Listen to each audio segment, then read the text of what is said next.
अभिमन्यु की शादी को 5 साल हो चुके थे, लेकिन अभी तक उनका कोई बच्चा नहीं हुआ था। इसकी वजह से शीतल और अभिमन्यु परेशान रहते थे, लेकिन उन दोनों से ज्यादा परेशान थी शीतल की सास, यानी अभिमन्यु की माँ जानकी देवी।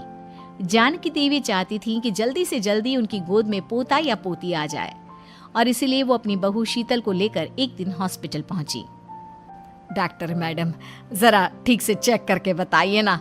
कई बड़े बड़े डॉक्टर को दिखाया है, लेकिन मेरी बहू माँ ही नहीं बन पाती। मैंने शीतल को बहुत अच्छे से चेकअप किया है। देखिए, बात यह है कि शीतल के अंदर माँ बनने की कैपेसिटी नहीं है। ये आप क्या कह रही हैं डॉक्टर साहब? कोई तो इलाज होगा ना, कोई दवाई दे दीजिए। देखिए, कुछ प्रॉब्लम ऐसी होती है जिनका कोई ट्रीटमेंट नहीं होता। आई एम सॉरी टू से, लेकिन शीतल कभी माँ नहीं बन सकती, क्योंकि उसके यूट्रस में अंदर से ही कुछ प्रॉब्लम है। घर आने के बाद क्या हुआ माँ? कहाँ लेकर गई थी आप शीतल को? अरे कहाँ लेकर जाती, डॉक्टर मैडम के पास ले गई थी, लेकिन तेरी बीवी तो कभी माँ बन ही नहीं सकती। मम्मी जी, इसमें मेरी क्या गलती? अगर अंदर से कोई प्रॉब्लम है तो उसमें मैं भी कुछ नहीं कर सकती। जानती हूँ, ये बात डॉक्टर के मुंह से सुन चुकी हूँ। अब दोबारा मेरे सामने इस बात का गाना मत गा। अरे माँ, परेशान होने की जरूरत नहीं है, हम सोचते हैं ना कुछ। अरे क्या सोचेगा तू? जब डॉक्टर कह चुका है कि तेरी बीवी माँ नहीं बन सकती, तो बता क्या सोचेगा तू? कहाँ से लाएगा बच्चा? माँ, ये तो मैं भी नहीं जानता। अभिमन्यु, क्यों ना हम अनाथ आश्रम से एक बच्चा गोद ले आए? क्या फर्क पड़ता है बच्चा हमारा हो या गोद लिया हुआ? हाय, बड़ी बातें बनाने वाली। क्या फर्क पड़ता है? अरे क्यों फर्क नहीं पड़ता? मुझे इस वंश को आगे बढ़ाने के लिए मेरे बेटे का खून चाहिए, किसी दूसरे का नहीं। लेकिन माँ, आप जानती हैं कि ये अब पॉसिबल नहीं है। मैं कुछ नहीं जानती। मैं किसी पराये की औलाद को इस घर में अपना पोता या पोती बन के बढ़ता हुआ नहीं देख सकती।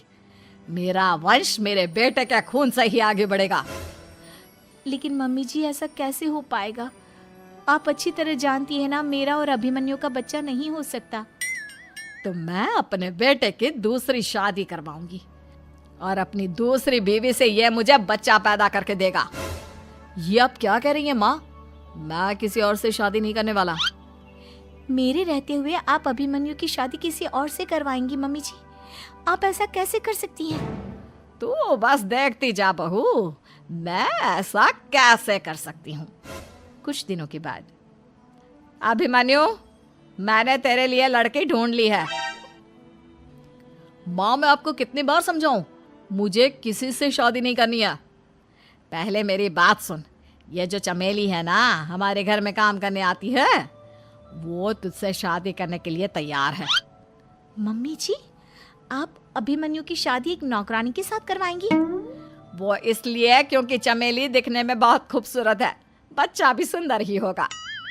मम्मी जी, लेकिन एक बच्चे के लिए अपने बेटे की शादी नौकरानी के साथ करवाना, क्या ये सही है? अगर अभिमन्यु ने शादी नहीं की ना, तो मैं अपनी जान दे दूंगी। अब देख लो, अगर तुम्हें अपनी माँ की जान प्यारी है तो तुम्हें इस नौकरानी के साथ शादी करनी ही होगी।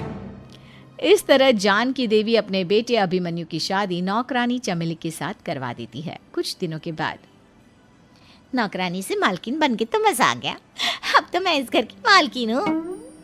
देखो, अपने आप को ज्यादा मालकिन समझने की कोशिश मत करो। एक बार तुम्हारा और अभिमन्यु का बच्चा इस दुनिया में आ जाए, उसके बाद तुम इस घर से हमेशा के लिए चली जाना। अरे जाओ जाओ, किसी और के आगे बातें बनाना। एक बच्चा तो पैदा नहीं कर सकी। बढ़िया आई, जाओ जाकर मेरे लिए कॉफी बना कर लाओ। नौकरानी मैं हूँ या तुम? मम्मी जी, देखिए ना शीतल मुझसे किस तरह से बात कर रही है। शीतल, तुम्हें पता है ना चमेली प्रेग्नेंट है, मेरे बेटे के बच्चे की माँ बनने वाली है। वो जैसा कहती है वैसा करो।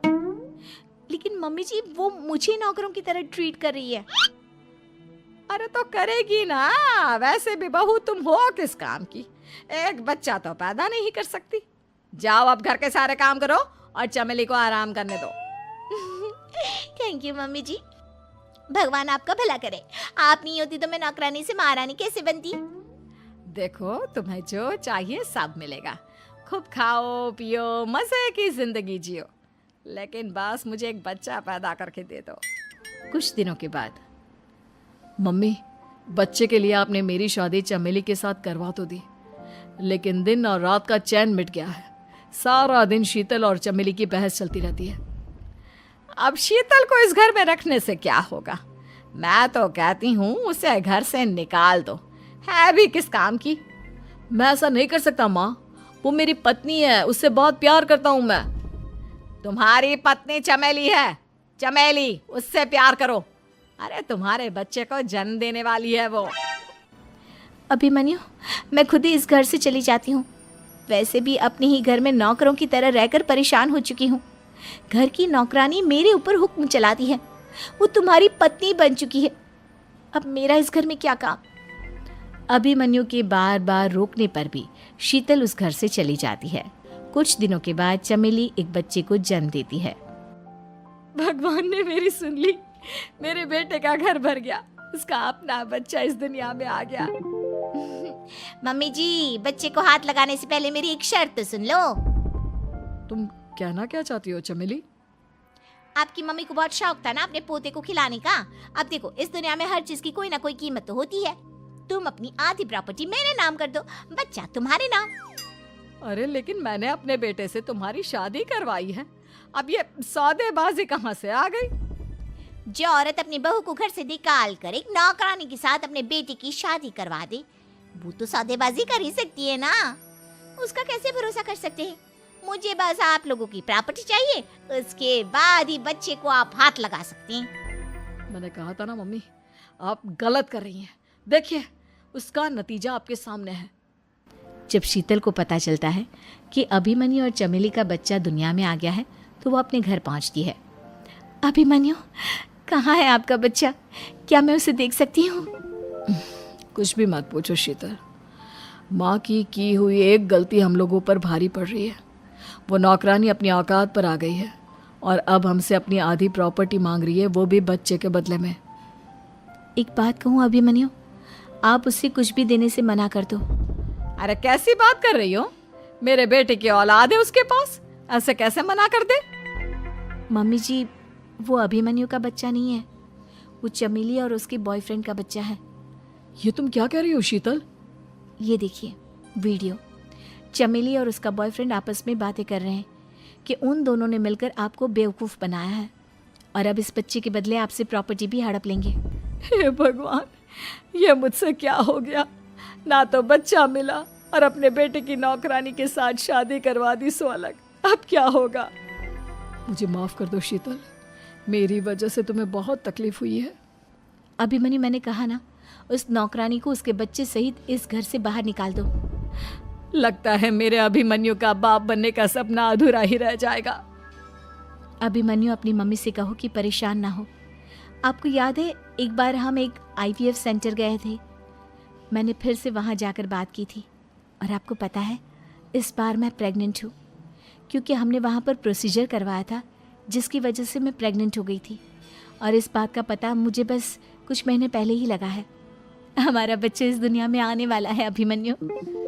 मुझे माफ कर दो शीतल बहू, मुझसे बहुत बड़ी गलती हो गई। कोई बात नहीं माँ, लेकिन अब हमें उस धोखेबाज नौकरानी को इस घर से बाहर निकालना है और इस घर की मालकिन को वापस घर लाना है, वो भी अपने बच्चे के साथ।